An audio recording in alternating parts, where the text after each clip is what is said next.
Welcome to another episode of Real and Chill, where we provide commentary and reviews for TV shows and films written, directed, or starring people of color. I am Phette Hollins, I'm Lynrico Williams. and welcome back. And this week we're going to be talking about dating while black. This film is directed by Van Elder, starring Derek Bowman, Dawn L. Brown, and Al Burke. Synopsis of this movie, Dating While Black. Dating While Black is a very honest and comedic look at dating process through the eyes of several individuals. In particularly, the movie focuses on two former co-workers, Eric, played by Brandon Forbes, and Alex, who played by Eddie Goins, have been recently laid off. They formed this bond due to the recent layoff and women troubles that they have. Um, Alex is trying to help Eric get over his recent breakup and give him some dating tips. In doing so, they both experienced the so-called troubles of dating while black. Um,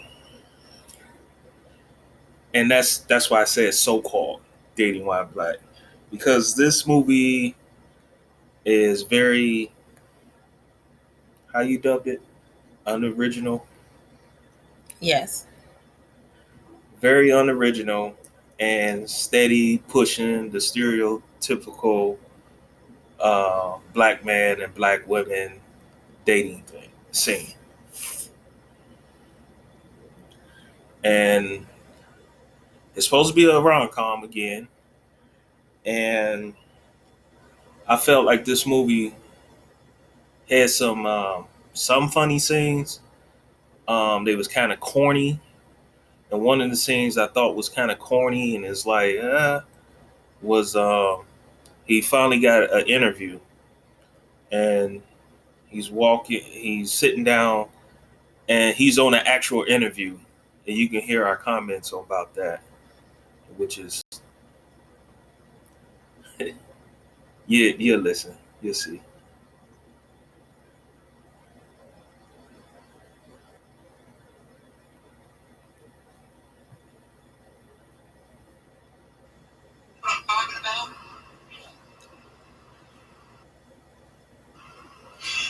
I know. We're just here for the job. Yeah. Like, what else would you be there for? You can't. You know. No, sir. No. Believe me, my focus is so far. Who does that anymore, though? Stick the I don't finger in the hole like that. workplace. Second and third grades. Yes. So do you have a resume? Yes. Isn't that, A real job. like, how did you even get there for the interview if you didn't have it? This looks like one of them black couches. Ooh, Jesus. You're already in the game. We got, what's a black what's a black couch interview? I tell you that. Wait. Oh, I'm gonna have to edit that.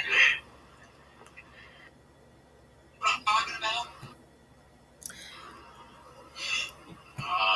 So, And for the I was- audience out there, if you do know what a black couch interview is now, it's ridiculous. I didn't even know what the point of the movie is. Actually, it's supposed to be about dating while black, but there's no real substance to it. So the main character gets dumped and befriends this wannabe gigolo who tries to show him how it's supposed to be done. I think the storyline is unoriginal, and the synopsis says it's dating with a twist, and there's no twist. What? I mean, whatsoever. Like, well, yeah, it was kind of a twist. that And was we're- not a twist. I know, but we're not gonna spoil it for them. Or we're not gonna tell you what twist is, but Yeah. believe you me, it was not weak. it was not not a twist. So it is a rom-com. It is a rom-com. I think I laughed like twice. Once there was a scene with Dante, who was played by Gerald Slink Johnson, and his girlfriend. She kind of put you in the mind of like a Tiffany Haddish. Of course, it's they had a whole lot of stereotypes going on here. So it's the like the ghetto hood rat type girlfriend who's roll a blunts and smoke weed, that kind of trope that they got going on here. And they were actually the funniest couple in the whole movie. So we're gonna show you that scene too. Look, check this out. Speaking of bowling, I had seen this little video on the internet earlier. It looked like a two-fisted flute taking it. Didn't you tell me you played some Some stuff almost went over my head. This fool said a two-fisted flute. Oh, I can't.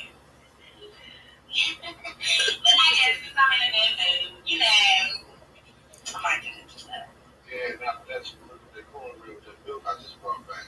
Get your ass up and cook something. All right. So he was funny. It's like I know the sound is low on the video because we didn't want it to drown out our commentary. But the thing, you have to listen to him. He was really they were both really funny though. Yeah, I felt like they gelled. They seemed more natural as a couple. I'm not saying because of the stereotype, but the few scenes they had together, they vibe real good. Like, oh, this is a real couple, not Right. somebody like chopping up lines or anything like that. And in case you was wondering, yes, that's Gerald Johnson, the guy who plays Jesus in the TV show Black Jesus, the controversial TV show Black Jesus. So some of y'all know who he is. I don't even never heard of that show. Yeah. It's like on right now.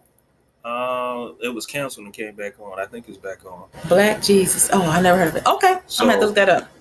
Yeah, and he's pretty funny. I don't think he call himself a comedian, but his It's like it lines, come natural. yeah, It's natural. I think he wasn't reading from the script. It was like ad lib, so he brought a little life to the movie.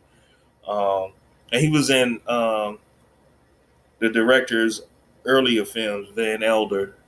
He did a couple of movies with him as well, so I guess they got a history together with that.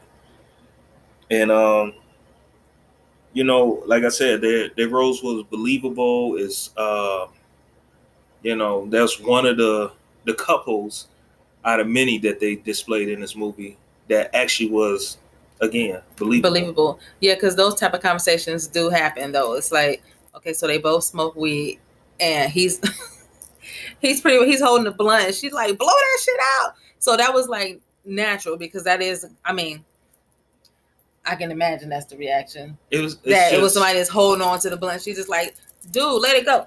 But then he's talking about, speaking of blow, he saw this movie where somebody was doing a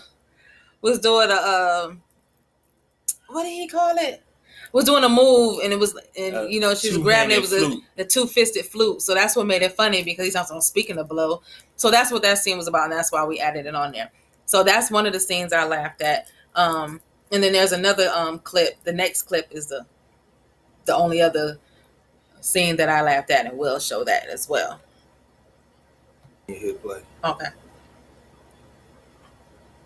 Okay, before we play this clip, I just wanted to set you up with the clip of this is the woman is Kim.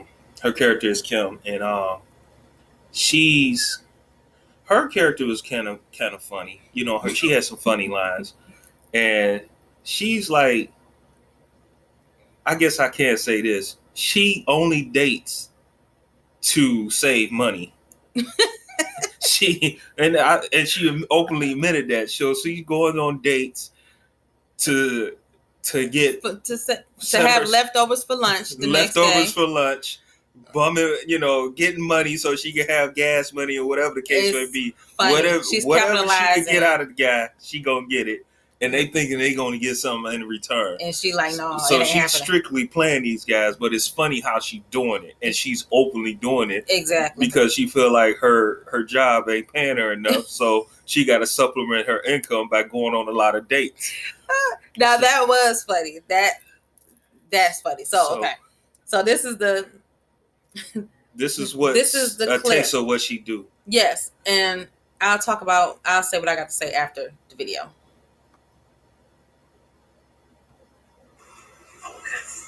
So, we. Well, I think I'll owe you $20 until I can get down to the bank. I want to greatly appreciate it. Greatly appreciate it.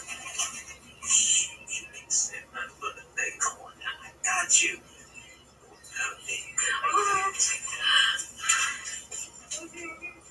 What?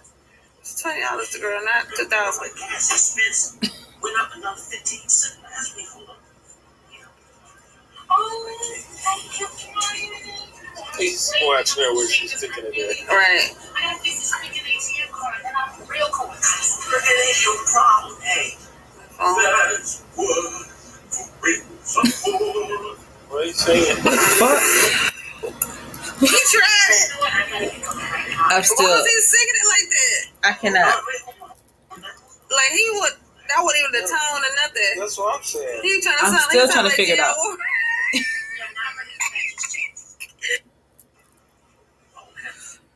So this is the thing. I like that clip because he sang that song totally out of key. Even Rico was like, "What is he singing?"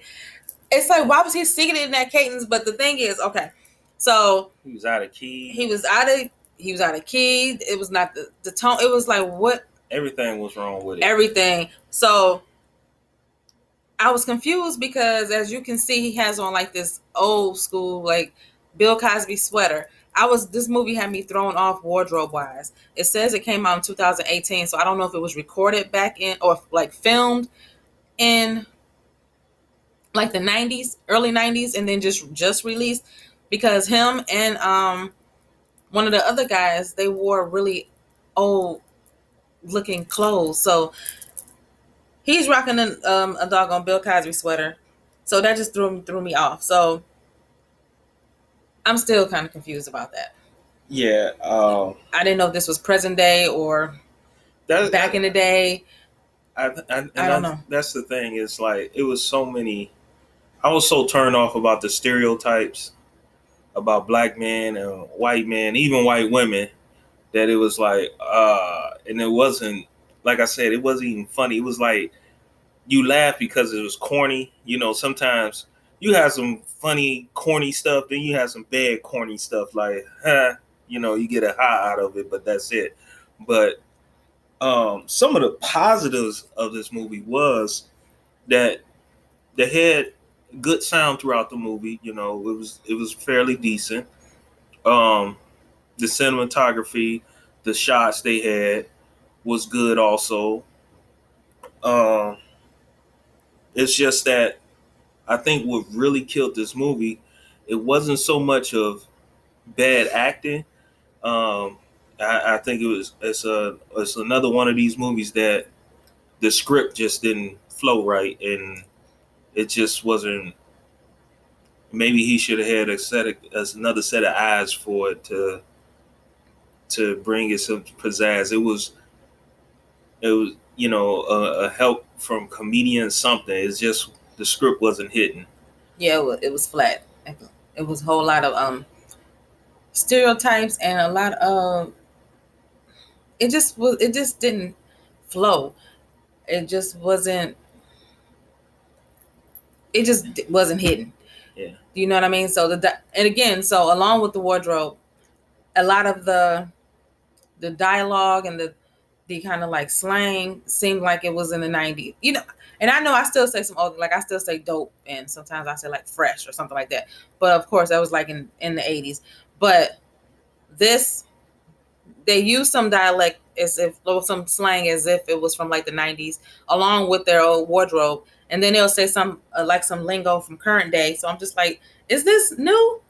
Well, I think it's like And I forgot to point out where the film was located. It was shot at, and it was shot in L.A. So sometimes it's a regional thing. So it's like sometimes if you living in that area, you'll pick it up. It's all about. Sometimes that play in a role. So it's a L.A. Movie. But again, overall, I think what killed this movie was the story. The story itself. It's like that's and it. and some of it was inconsistency. It was. Oh, I don't want to give away the movie because I want y'all to see it too, and he's like, and comment on it too. Like, reach out to us. Like, yeah, I saw this movie too. I took time to watch the movies that we watch, and yes, they was horrible, but I laughed because of the bad mistakes or whatever the case might be. So it's cool to share those moments with us. We watched it on Amazon Prime. If you all want to go and check it out. Yeah. See, I gave it 1 popcorn. We both gave it 1 popcorn. It's because we don't want to give people 0 popcorns, but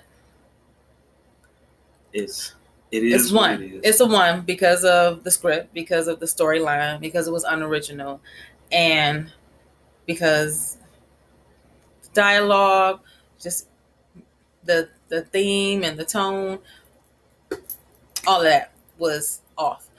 So we did give it some a few good, was it not pointers, but a few good.